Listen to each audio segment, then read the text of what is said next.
नमस्कार दोस्तों, मैं विनय दुबे मुंबई से। पौराणिक काल में एक पारस पत्थर का उल्लेख आता है। हमारे हिंदू धर्म के ग्रंथों में, हमारे सनातन धर्मों में ग्रंथों में एक पत्थर है, पारस पत्थर, जिसका जिक्र हमेशा आता रहा है कि वो चीज़ अगर किसी को छू दे, पारस पत्थर अगर किसी को छू दे, किसी सामान को, वस्तु को या लोहे को, तो वो सोना हो जाता था। ऐसी किंवदंतियाँ और कहानियाँ पुराने ज़माने से चली आ रही हैं, सुनाई देती है, हमने बचपन में बहुत सुनी है। आज उस पारस पत्थर की खोज हो गई भारत के अंदर। आपको सुन के आश्चर्य लग रहा होगा कि ये विनय दुबे आज किस मुद्दे पे बात कर रहा है।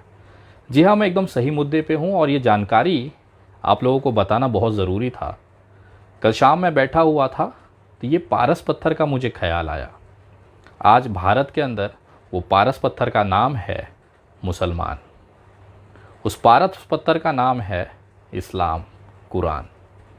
जी हाँ, ये एक ऐसी चीज़ें हैं, मुसलमान एक ऐसी चीज़ हो गई है कि जो भी इस चीज़ को करीब जाएगा, जो भी इस चीज़ से उलझेगा, वो सोना हो जा रहा है।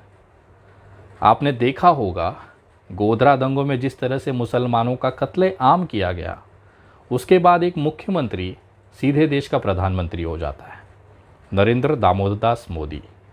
जिस पार्टी में नरेंद्र दामोदर दास मोदी जी हैं, उस पार्टी का शायद ही कोई बंदा होगा जो इस मुसलमान शब्द से अछूता होगा, इस्लाम से अछूता होगा या कुरान से अछूता होगा।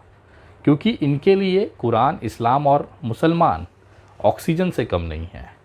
जिस तरह से हम ऑक्सीजन अंदर लेते हैं तो हम जिंदा रहते हैं, उसी तरह से देश में एक बड़ा तबका है जो बिना मुसलमानों के नाम लिए ज़िंदा रह ही नहीं सकता। और ये कौम इतनी सब्र और बरकत देती है कि एक रोड छाप गुंडा भी लोगों का हीरो बन जाता है। जिस तरह से कल दिल्ली में एक अपराधी जो इतना डरपोक था कि अपना घर बार छोड़कर भाग गया था, पहले सेशन कोर्ट में उसकी ज़मानत खारिज हुई, फिर हाई कोर्ट में मुंह के बल गिरा और वहाँ पर ज़मानत खारिज हुई। ये बंदे को लोगों ने कंधे पर बैठाकर पुलिस स्टेशन पहुँचाया। इतनी खूबसूरत तस्वीर भारत में हो ही नहीं सकती। लेकिन पता है वो आदमी को आखिर जेल क्यों जाना पड़ा? उसके पीछे भी एक शब्द था, मुसलमान। वहाँ पे जो नारे लगे थे वो किसके लिए लगे थे? मुसलमान। आज देश में एक बड़ा तबका मुसलमानों के नाम पर जिंदा है, उनकी भीख पे पल रहा है। अगर वो व्यक्ति मुसलमानों को गालियाँ ना दें, मुसलमानों को अपशब्द न कहें, तो शायद ही कोई कुत्ता, सड़क चलता हुआ खुजली वाला कुत्ता, इनको इज्जत दे। इन्होंने अपने लिए ज़िंदगी भर काम किया, लेकिन वो शोहरत, वो हैसियत हासिल न कर पाई। लेकिन जैसे ही उन्होंने मुसलमान शब्द का इस्तेमाल करना शुरू किया, वो आज हीरो बनकर घूम रहे हैं। बाकी सब तो छोड़ दीजिए, एक इंसान जो विदेशों में पढ़ाई किया, जो अच्छे संपन्न परिवार से है, इस्लाम ने उसे भी सन्यासी बनने पर मजबूर कर दिया। मैं बात कर रहा हूँ गाज़ियाबाद के उस दलाल, उस असामाजिक तत्व यति नरसिंहानंद सरस्वती की। ये व्यक्ति खुद कबूल कर रहा है कि केवल इस्लाम और मुसलमान के खातिर ये बंदा सन्यासी बन गया। सुनिए ज़रा। और सन्यासी भी मैं केवल इस्लाम के जिहाद से लड़ने के लिए बना हूं, वरना सन्यासी बनने का मेरा कोई उद्देश्य इस धरती पर नहीं था।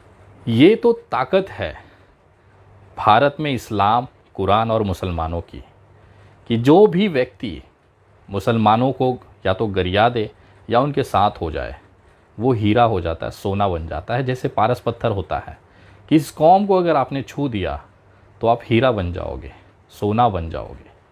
और यही शॉर्टकट आज पूरे देश में देखा जा रहा है।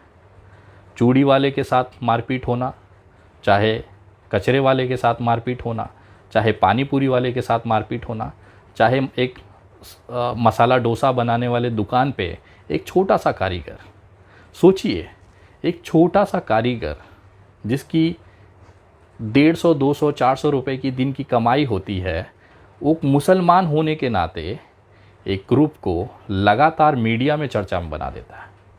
ये तो ताकत है मुसलमान और इस्लाम की, कि एक अदना सा इस्लामिक मुसलमान व्यक्ति उन हिंदू नेताओं को चमका देता है जो अपनी पूरी ज़िंदगी अपना पिछवाड़ा रगड़ देते हैं, लेकिन गली के बाहर उनकी कोई औकात नहीं होती। लेकिन जैसे ही वो किसी मुसलमान को छू देते हैं, वो राष्ट्रीय चेहरा बन जाते हैं, हीरो बन जाते हैं। दिल्ली में जिस तरह से कल एक अपराधी को कंधे पे बिठा के घुमाया गया, वो कहीं ना कहीं उसके पीछे एक मुसलमान का ही हाथ है। वो मुसलमान का नाम लेता है, उनको गालियां देता है। आज वो सोना हो चुका है। आपको पता है उमर खालिद भाई जेल में क्यों हैं? क्योंकि वो मुसलमान है। ऐसे तमाम लोग आज जेलों में बंद हैं क्योंकि वो मुसलमान है। कहीं ना कहीं ये इस्लाम और मुसलमान की ताकत दिखाती है इस देश के अंदर, इस भारत के अंदर। उनकी सुंदरता और उनकी सब्र दिखाती है। कितना सब झेलने के बाद भी ये कौम कभी शिकायत नहीं करती है, क्योंकि इनके कुरान में लिखा है कि सब्र रखिए, ऊपर वाला फैसला करेगा। तो कहीं ना कहीं मैं सलाम करता हूँ, सैल्यूट करता हूँ इस्लाम के मानने वालों को, हमारे देश के मुसलमानों को, कि आपकी फेंकी हुई भीख के टुकड़े पर आज इतने सारे लोग पल रहे हैं। अगर आप नहीं होते तो शायद इनको गली का कुत्ता भी न पहचान रहा होता।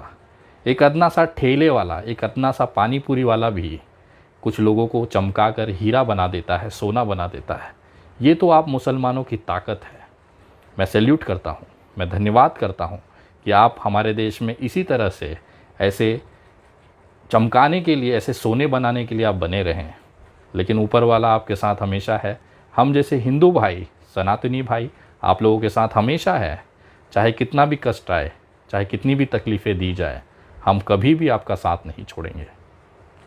क्योंकि लोगों के आंखें बंद करने से अंधेरा नहीं होता। और ये जो चीज़ें लोग आज मुसलमानों को मारपीट कर रहे हैं, लिंचिंग कर रहे हैं, उनको गालियां दे रहे हैं, इसका फ़ैसला बहुत जल्द ऊपर वाला करेगा। क्योंकि इनके नहीं चाहने से सूर्योदय नहीं होगा, ऐसा नहीं है। आज अंधेरा है, भोर हो चुकी है, अगले कुछ पलों में सूर्योदय होगा। ये चाहे कितना भी अपना पिछवाड़ा रगड़ लें, ये भारत में सूर्योदय होने से नहीं रोक सकते। नरेंद्र मोदी जी आए और चले भी जाएंगे, बहुत सारे नेता भारतीय जनता पार्टी के आए और चले भी जाएंगे। ये देश चलता रहेगा, बिना नरेंद्र मोदी के भी चलता रहेगा, बिना योगी आदित्यनाथ के भी चलता रहेगा, बिना उद्धव ठाकरे के भी चलता रहेगा, बिना ममता बनर्जी के भी चलता रहेगा। ये देश हमेशा चलता रहेगा।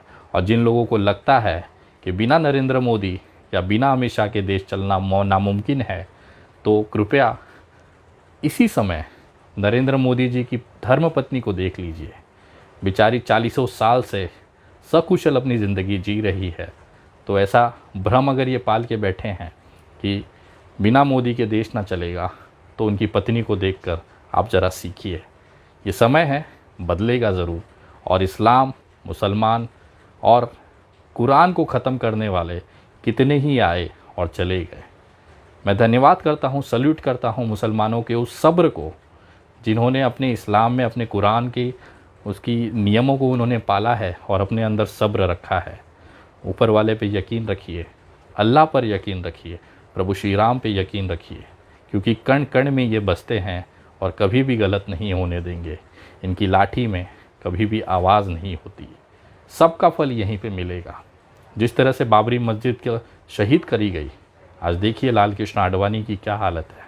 मैं भगवान से दुआ करूँगा हमेशा नरेंद्र मोदी जी को भगवान लंबी उम्र दे, ताकि वो अपने आँखों से इस देश में जो नफ़रत इन्होंने बोया है उसकी खेप समाप्त होते और अपनी दुर्गति होते वो ज़रूर देखे, जैसे लाल कृष्ण आडवाणी देख रहे हैं। भगवान आप लोगों को लंबी उम्र दे, शतायु बनाए, ये कामना मैं करता हूँ। तमाम मेरे इस्लामिक भाइयों को, मुसलमान भाइयों को विनय दुबे की तरफ से सैल्यूट है, सलाम है। जय हिंद, जय महाराष्ट्र।